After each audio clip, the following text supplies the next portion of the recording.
Hello my friendly friends, if you're new to Crouching Tigers, welcome.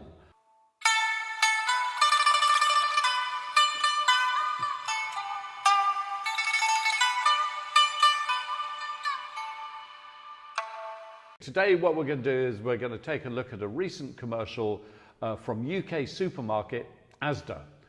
It starts with a few ASDA King prawns. Add a couple more ingredients and you've got a belting Bengali prawn curry. Your son likes it. His new friend from school loves it. And suddenly, he's round every night. They become inseparable. Best buddies for life. And now he's got the brother he always wanted. You wonder, how on earth did this happen? It starts with ASDA, and succulent king prawns now just £2.50. Save money, live better. Are you seriously saying that if I spend £2.50 on some prawns from ASDA, that my kid's going to find their best friend? It's like, what sort of claim is that? There's no validity to it whatsoever. And if it all started with a prawn and he ends up as the king Prime of Minister Siam or something, yeah. Then of course that's incredible and deliberately incredible, and it could be funny and charming. But it's in this area of advertising that I think the industry needs to wean itself off, which is kind of like, we've got to convince people to buy this, so let's make some massive overclaim. So how could ASDA build loyalty? That's what advertising exists to do, right? So it's to kind of go, you're in a competitive marketplace. Why? Yeah. Why should anybody come to, Nero as opposed to Starbucks? Why should anyone go to ASDA as opposed to Tesco? To me, you can just talk about how cheap your products are, but so your competitor is going to do the same thing, and you're going to win on some and lose on others and all the rest of it.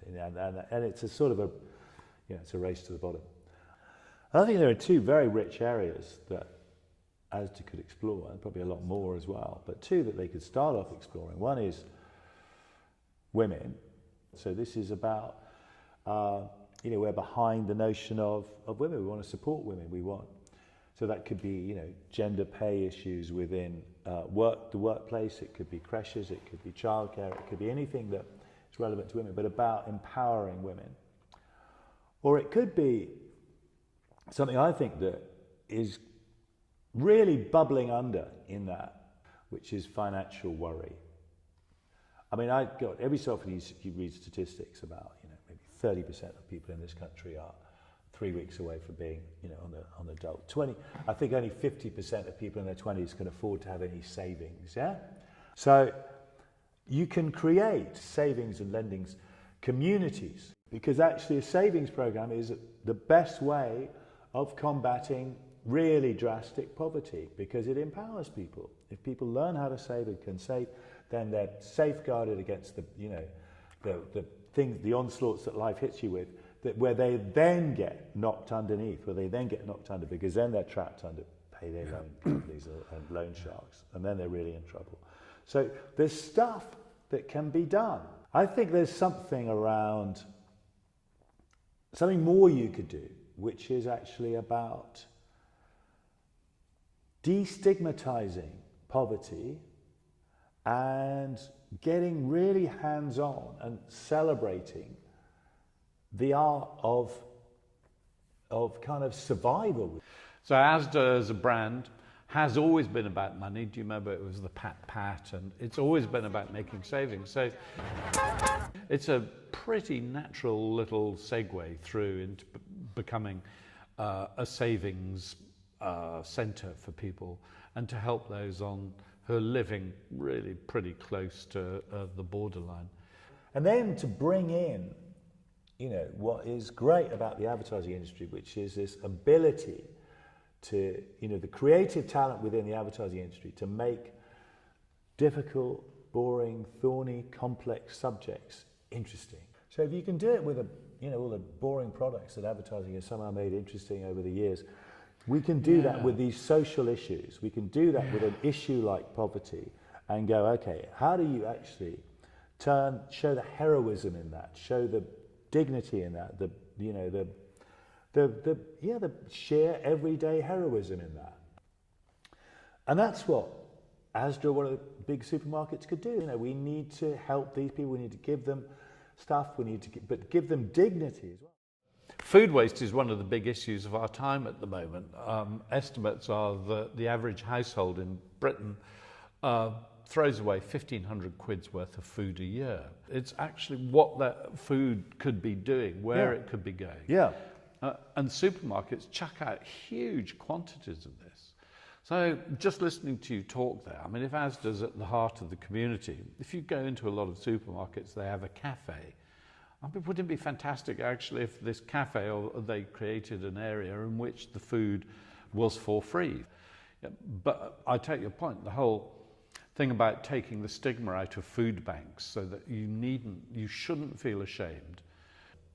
Willingness to empathise, willingness to help is crucial.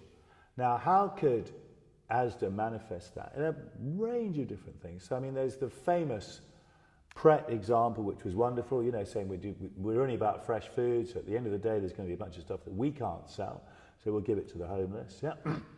There's, you know, there are a lot of initiatives around that, but there's also, you were touching on it earlier in terms of a cafe in which stuff is free, somehow making it, I kind of want to say making ordinary people who are suffering and struggling welcome and okay. And I think, you know, it's the Statue of Liberty, give me your poor, give me your oppressed. Yeah. That's the bit that we need now more than ever before. I love your idea of Jack, the other Jack. So Jack Monroe, I love the idea of your other Jack, Jack Monroe. Ordinary people, she's a champion of ordinary people in herself. She's got so many of these marvellous virtues of humanity and humility. And actually, when Tesco recently launched Jack's as a cut price, you know, outlet, there was some talk, which was like, was it named after Jack Monroe?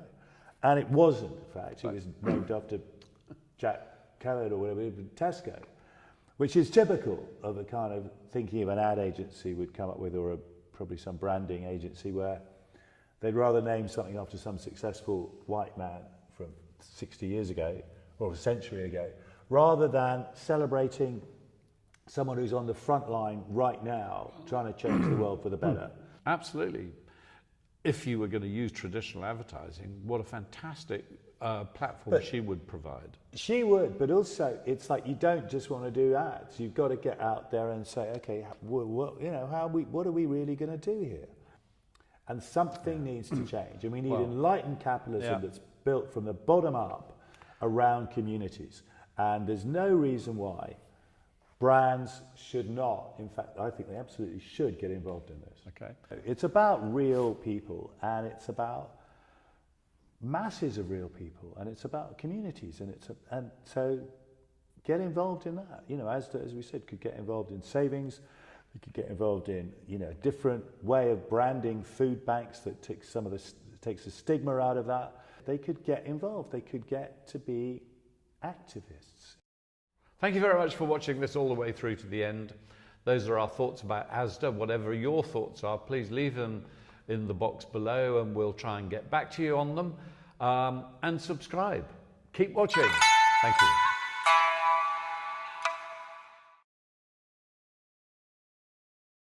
Basically, the wheels began to come off Tesco. Okay, why?